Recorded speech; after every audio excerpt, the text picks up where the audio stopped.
بسم الله الرحمن الرحيم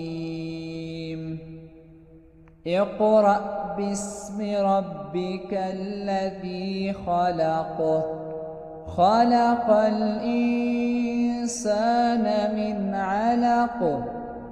اقرأ وربك الأكرم الذي علم بالقلم علم الإنسان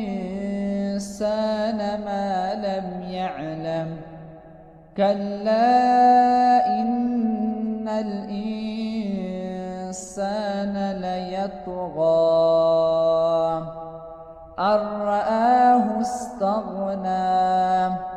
إن إلى ربك الرجعى أرأيت الذي ينهى عبدا إذا صلى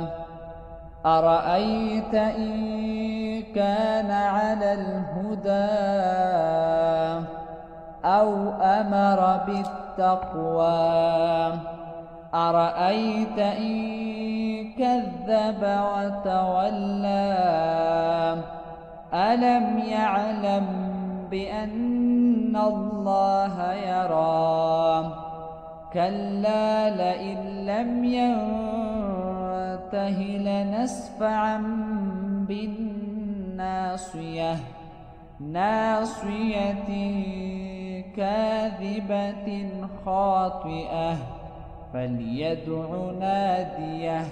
سندع الزبانية كلا لا تطعه واسجد واقترب